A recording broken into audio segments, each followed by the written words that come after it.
Halo teman-teman, kalau kita perhatikan lingkungan kampus dan masyarakat kita, ada hal yang menarik dari orang Indonesia yang beragama. Kita mengenal tradisi tahlilan, haul, hingga arsitektur masjid yang berbahan kayu ukir khas Nusantara. Sebagian orang mungkin bertanya, apakah tradisi budaya seperti ini merusak kemurnian ajaran Islam? Jawabannya tentu tidak. Justru inilah keindahan dari Nusantara, sebuah model keberagaman yang ramah, santun, dan menyatu harmonis dengan kearifan lokal. Islam Nusantara bukanlah aliran, mazhab, apalagi agama baru. Islam Nusantara adalah cara dan pendekatan dalam mempraktikkan paham Ahlussunnah wal Jamaah yang disesuaikan dengan konteks sosial budaya di Indonesia. Dalam kaidah fikih dikenal sebagai prinsip al-adatu muhakamah. Selagi tidak bertentangan dengan ajaran pilar syariat, Islam Nusantara mendudukannya agama sebagai pilar substansi yang esensial, sedangkan budaya lokal diposisikan sebagai wadah atau sarana dakwah yang komunikatif.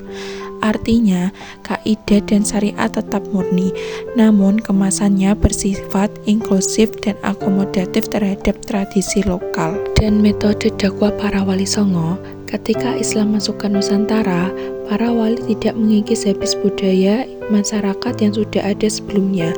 Mereka tidak menggunakan jalan kekerasan atau penaklukan militer, melainkan pendekatan persuasif, seni, dan kebudayaan. Tradisi kumpul-kumpul masyarakat diubah menjadi majelis zikir dan tahlil, seni wayang yang diisi dengan kisah-kisah moral dan tauhid.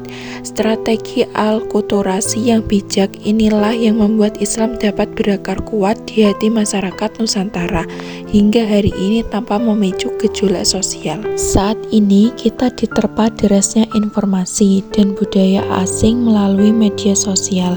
Paham Islam Nusantara memberikan kita imunitas ideologis.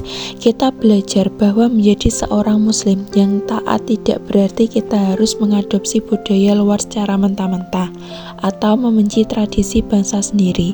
Sebagai mahasiswa Gen Z, kita bisa tetap berpikir kritis, menguasai sains dan teknologi, namun tetap berpegang teguh terhadap etika, adab dosen, serta memegang prinsip hubunul waton minal iman, bahwa mencintai tanah air dan merawat kebudayaan adalah sebagian dari manifestasi iman kita. Konsep Islam Nusantara ini dibagi menjadi dua, yaitu tasamuh dan i'tidal. Yang pertama yaitu tasamuh atau toleransi, yaitu sikap lapang dada dalam menghormati perbedaan tradisi dan pandangan di tengah masyarakat selagi berada dalam koridor hukum Islam. Yang kedua yaitu i'tidal atau dalil dan tegak lurus. Kita bertindak adil dan proporsional dalam membedakan mana nilai agama yang sakral dan mana tradisi lokal yang fleksibel. Dua prinsip inilah yang menjadikan Islam di Indonesia terasa sejuk dan damai. Islam Nusantara mengajarkan kita untuk beragama secara santun, merangkul kebudayaan lokal, dan menjaga persatuan bangsa.